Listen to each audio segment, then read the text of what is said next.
देशात झालेल्या निवडणुकांच्या निकालांमध्ये केंद्रीय निवडणूक आयोगाने भाजपशी संगनमत करत फेरफार केल्याचा आरोप लोकसभेतील विरोधी पक्षनेते राहुल गांधींनी केला।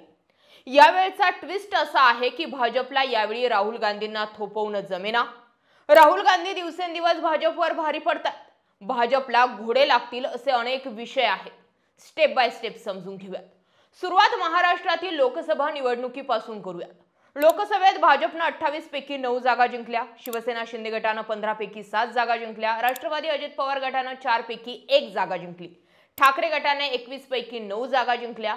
राष्ट्रवादी काँग्रेस शरद पवार गटाने 10 पैकी 8 जागा जिंकल्या तर काँग्रेसने 17 पैकी 13 जिंकल्या। हे चित्र फक्त महाराष्ट्रातच नव्हतं तर हे चित्र देशात राहिलं आणि त्यामुळे अबकी बार 400 पारचे बीजेपीचे स्वप्न भंगले आणि ते 300 पारही करू शकले नाही। चंद्राबाबू आणि नितीश कुमारांच्या टेकीवर उभा असलेलं भाजपाचं सरकार कधीही पडू शकतं असं चित्र तयार होतं। पुढच्या 6 महिन्यात विधानसभा झाल्या त्याचं चित्र काय राहिलं ते पहा। भाजपने 148 पैकी 132 जिंकल्या। काँग्रेसने 101 पैकी 16 जिंकल्या।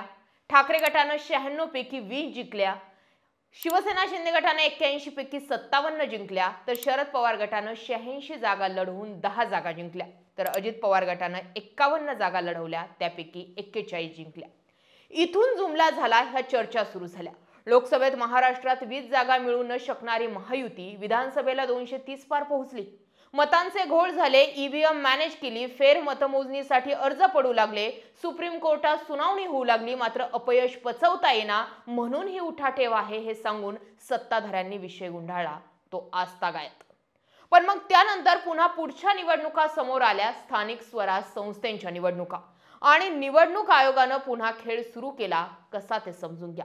गेल्या 4 ते 5 महिन्यात निवडणूक आयोगाने केलेले बदल: सीसीटीव्ही फुटेज 45 दिवसच ठेवणार, डिजिटली सर्च होणारी यादी आम्ही देणार नाही, नव्यानं होणारा बदल म्हणजे व्हीव्हीपॅट मशीन आता ईव्हीएम सोबत नसणार, म्हणजे तुम्ही कुणाला मतदान केलं हेच कळणार नाही।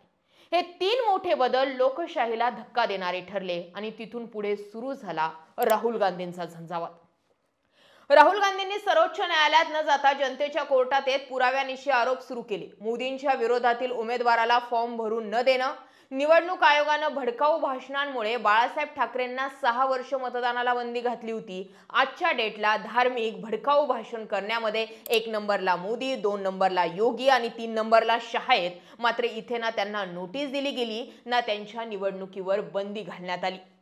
SIRच्या माध्यमातून बिहारमध्ये 65 लाख वोट कट केले। आता या 65 लाखांचे रेकॉर्ड सुप्रीम कोर्टाने मागितले तर निवडणूक आयोगाने ते देण्यास नकार दिलाय। कायद्याने पाहिले तर सर्वोच्च न्यायालयाला असा नकार देणं हे कायद्याच्या आणि स्वातंत्र्याच्या विरोधात येत, असं करताच येत नाही।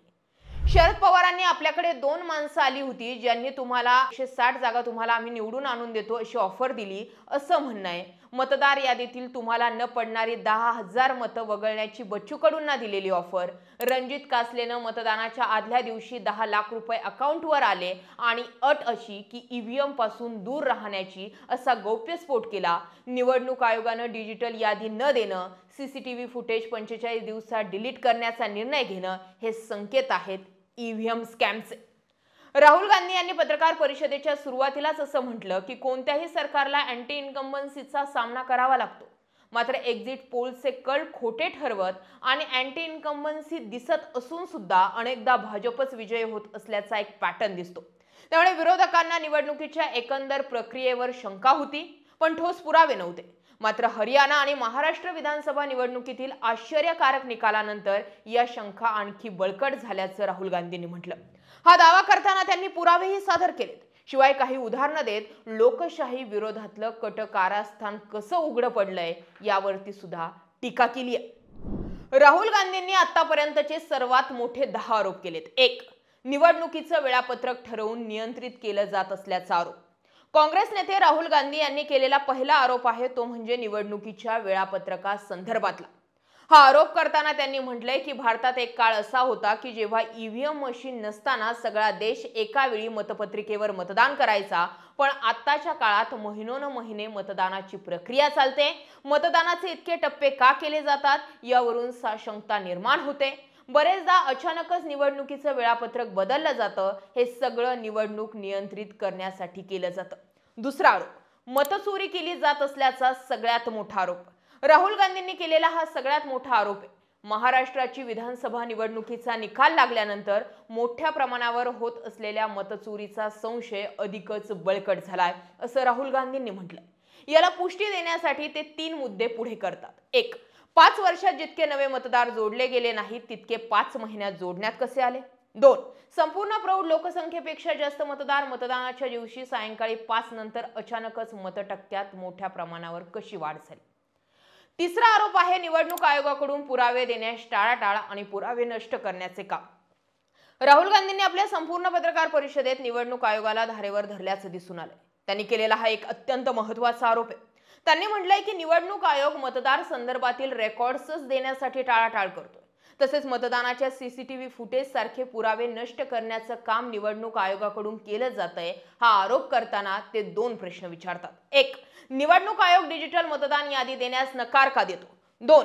निवडणूक आयोगाने सीसीटीव्ही फुटेज मिळवण्यासंदर्भातील नियमांमध्ये अचानक बदल का केला। राहुल गांधीचा चौथा मोठा आरोप, उदाहरणादाखल घेतलेल्या एका विधानसभा क्षेत्रात 1 लाख मतचोरीचा आरोप।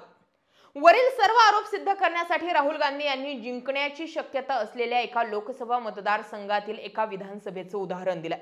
कर्नाटक राज्यातील बंगळुरू मध्य लोकसभा मतदारसंघातील महादेवपुरा या विधानसभेत 1 लाख मतचोरी झाल्याचा आरोप त्यांनी केला। हा आरोप करताना त्यांनी 5 प्रकारे मतचोरी होत असल्याचं सांगितलंय।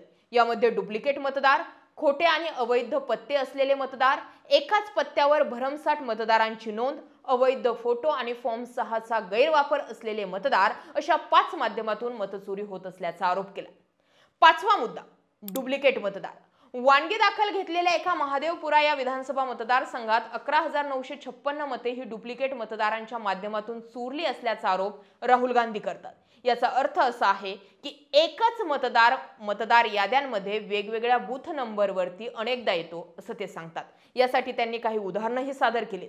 याला जोडूनच ते असाही आरोप करतात की फक्त एकाच मतदारसंघात नव्हे तर एकच मतदार वेगवेगळ्या राज्यांमध्येही मतदान करत असल्याचं दिसून आलंय। मुद्दा नंबर 6, खोटे पत्ते। मतचोरी करण्यासाठी खोटे पत्ते असलेले कित्येक बनावट मतदार वापरले जात असल्याचा आरोप राहुल गांधींनी केला। या माध्यमातून महादेवपुरा या एका मतदारसंघात 40,009 मतांची चोरी केल्याचा आरोप राहुल गांधी करतात। या मतदारांचे पत्ते अस्तित्वातच नाहीयेत किंवा त्यांच्या पत्त्यांच्या रकान्यात 0 हॅशटॅग अशी चिन्ह दिसून येतात। हे पत्ते व्हेरीफाय न करता येण्याजोगे आहेत असा त्यांचा आरोप आहे। मतचोरी करण्यासाठी खोटे पत्ते असलेले कित्येक बनावट मतदार वापरले जात असल्याचा आरोप राहुल गांधींनी केला। मुद्दा नंबर 7, एकाच पत्त्यावर भरमसाठ मतदार। एकाच पत्त्यावर भरमसाठ मतदार या पद्धतीचा वापर करून 10,452 मतांची चोरी एकट्या महादेवपुरा मतदारसंघात केल्याचा आरोप राहुल गांधींनी केला। यासाठी उदाहरण देत त्यांनी काही घरांची छायाचित्र दाखवली आणि सांगितलंय की या छोट्याशा घरात तब्बल 80 लोक राहत असल्याची नोंद आहे। तिथे जाऊन खात्री केली तर हे लोक तिथे राहतच नाही असं उघड झालंय।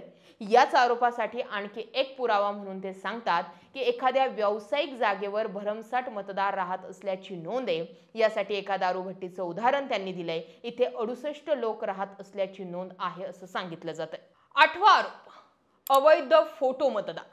कार्डवरचा मतदानाचा फोटो ही मतदाराची प्रमुख ओळख असते। महादेवपुरा या मतदारसंघात 4,132 मतांची चोरी ही अवैध फोटो असलेल्या मतदान कार्डचा वापर करून झाली असं राहुल गांधी म्हणतात।